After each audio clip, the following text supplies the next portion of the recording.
Budi dan Seno tiba di base camp Argapala menjelang subuh. Biasanya base camp seperti ini ramai dengan pendaki yang menunggu matahari naik. Tapi pagi itu sepi, terlalu sepi. Lampu gantung berkedip samar. Angin dini hari membawa bau bisu seperti ruangan yang sudah lama tak dihuni. Penjaga base camp, lelaki berusia 50-an, menatap mereka lama sekali sebelum bicara. Naik hari ini, Raka mengangguk. Cuaca cerah, Pak. Penjaga itu menghela napas panjang. Cerita lama bilang kalau kabut turun sebelum siang. Gunungnya sedang menutup jalur. Seno tertawa kecil. Nanti kami pilih jalur resmi kok. Lelaki itu menatapnya lebih lama. Tatapan orang yang sudah beberapa kali melihat orang turun tanpa napas. Hati-hati dengan jalur kanan. Kalau kalian melihat pos yang bentuknya berubah, jangan berhenti. Budi merinding. Pos berubah? Penjaga itu tidak menjelaskan. Ia hanya mengunci buku pendataan pendaki. Lalu menambahkan, gunung ini bukan ingin mencelakai, ia hanya mengulang yang belum selesai. Dan itulah awal dari segala hal buruk. Dalam perjalanan menuju titik awal pendakian, mereka bertemu laki-laki kurus dengan kaki diperban. Ia duduk menunduk, wajah dingin pucat. Seno bertanya santai, "Bang, habis turun?" Lelaki itu tidak menjawab. Raka memperhatikan kakinya. Ada bekas goresan memanjang seperti cakaran, tapi bukan cakaran binatang. Garisnya tersusun rapi, seperti jari kecil anak-anak. Budi memanggil pelan, "Mas, dari jalur mana?" Lelaki itu mengangkat wajah, matanya memerah. Dua hal keluar dari mulutnya. Wan, napas terburu-buru seperti habis berlari. Tu, suara lirih seperti bisikan. "Jangan ikut jalur kanan, kalian akan lihat pos yang seharusnya gak ada." Lalu ia berdiri, pincang, dan pergi tanpa menoleh. Seolah takut sesuatu mengejarnya. Sesuatu yang mereka belum lihat. Raka, Budi, dan Seno tetap memilih jalur kanan. Jalur resmi, jalur yang dikenal. Awalnya biasa saja. Pohon pinus berderet, udara sejuk, tanah padat. Namun anehnya, semakin ke atas, hutan menjadi terlalu sunyi. Tidak ada kicau burung, tidak ada angin menggoyang daun, tidak ada suara dedaunan digesek, seolah hutan menahan napas. Kemudian suara langkah keempat terdengar. Langkah itu sangat pelan, tapi tak pernah terlambat mengikuti ritme mereka. Langkah Raka, langkah Budi, langkah Seno, dan langkah entah siapa. Seno berhenti. Langkah asing itu berhenti juga. Mereka saling menatap.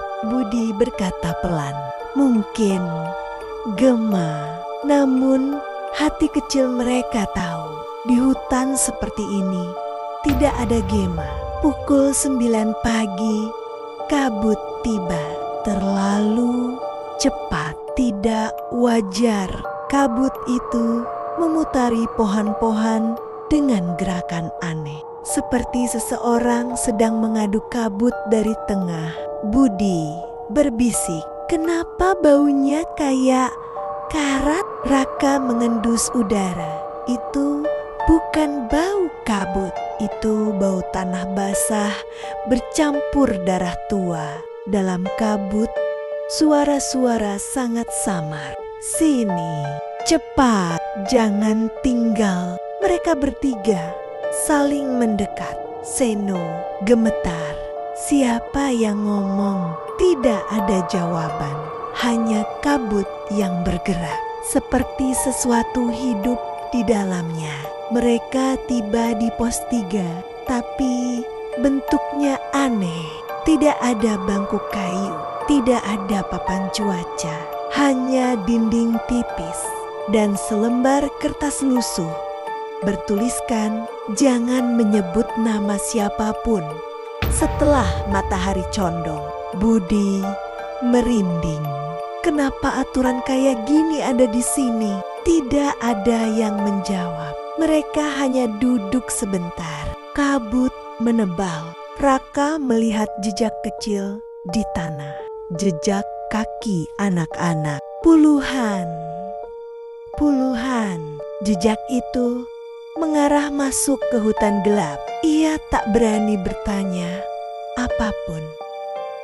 Setelah berjalan lurus 15 menit, mereka tiba di pos 3 lagi.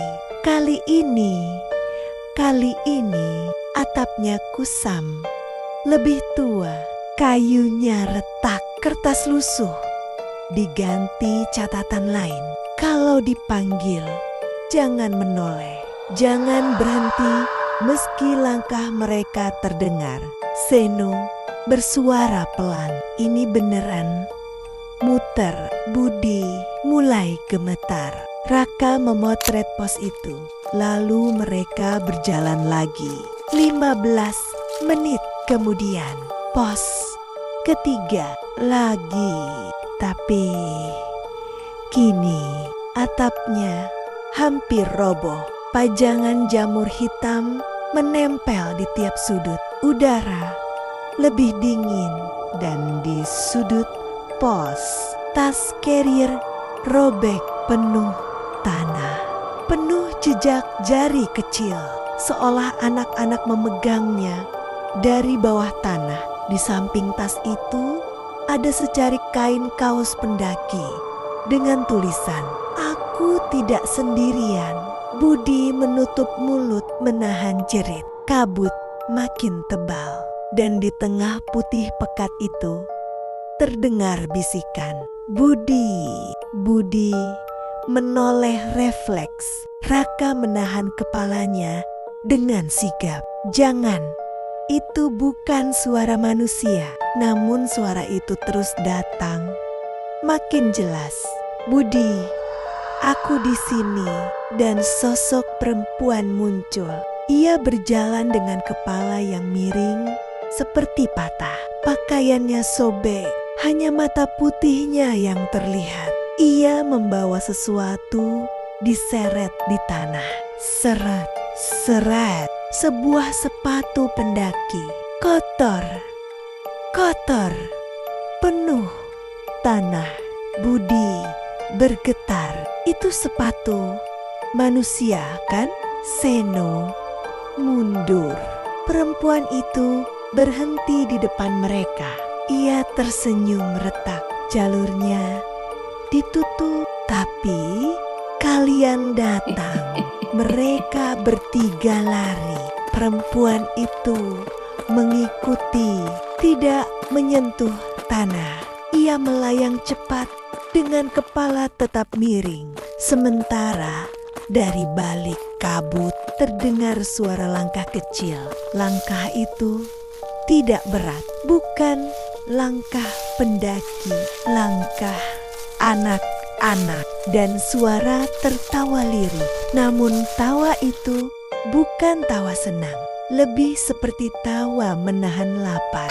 Mereka menemukan pondokan kayu. Pintu bertulis pos 4, tempat berlindung sementara. Namun setelah masuk, mereka menyadari Dinding pos itu hangat seperti dinding yang bernapas. Di lantai ada bekas darah berbentuk lingkaran. Raka berseru pelan, "Ini bukan pos, ini perangkap." Tiba-tiba lantai retak, tangan pucat muncul. Banyak tangan mencakar, meraih, mencengkeram. Seno menjerit saat tangan itu hampir menarik kakinya. Mereka keluar secepat mungkin. Begitu pintu tertutup, pondokan itu lenyap. Tak ada bangunan apapun di belakang mereka. Di bawah akar pohon, Budi menemukan pita merah lusuh, kusam, berjamur. Raka menghela napas. Ini jalur lama, jalur yang sudah ditutup. Namun justru jalur itu terasa paling manusiawi dibanding jalur resmi yang hidup. Mereka mengikuti pita merah. Wilayah itu sunyi mencekam, tapi tidak jahat. Setiap beberapa meter ada papan peringatan. Kalau merasa diikuti, jangan berhenti. Jika mendengar suara tangis, jangan cari sumbernya. Kalau masih hidup membaca papan ini, jangan menoleh ke belakang. Seno berseru dengan suara putus asa. "Ini jalur apa sih? Kenapa kayak dibuat untuk orang yang mau kabur?" Raka menjawab lirih, "Mungkin Ken memang itu tujuannya." Di tengah jalur merah, mereka melihat 3 sosok berdiri membelakangi. Pakaian mereka kuno, jaket 80-an, sepatu kulit. Raka memanggil. Tidak ada yang bergerak. Sosok yang di paling kanan tiba-tiba menoleh. Wajahnya datar. Tidak ada mata. Tidak ada hidung. Hanya cekungan hitam. Ia mengangkat tangan menunjuk ke belakang mereka. Raka menoleh perlahan. Kabut menggulung cepat dan perempuan tadi muncul lagi. Melayang cepat. Wajah retak, membawa sepatu pendaki lain. "Kalian belum kembali." Mereka lari. Dari kabut, suara-suara muncul. Tawa, anak-anak, tangisan. Langkah-langkah kecil berlari, seret-seret sepatu. Perempuan itu mendekat. Semakin dekat, Budi hampir terjatuh. Tapi Raka menangkapnya. Seno kehabisan napas, tapi tetap memaksa. Hutan berubah bentuk. Jalur memanjang sendiri. Pohon seperti semakin sempit, seperti ingin menutup jalan. Namun di tengah teror itu ada sesuatu lain. Angin dingin, suara samar, suara yang tidak menyeramkan. Suara ayam, kokok ayam. Mereka langsung mempercepat langkah. Ayam berkokok lagi, lebih keras. Mereka terus lari hingga kabut tiba-tiba hilang. Setelah beberapa menit lari tanpa arah, mereka keluar dari pepohonan dan mendapati diri mereka berdiri di depan gerbang base camp.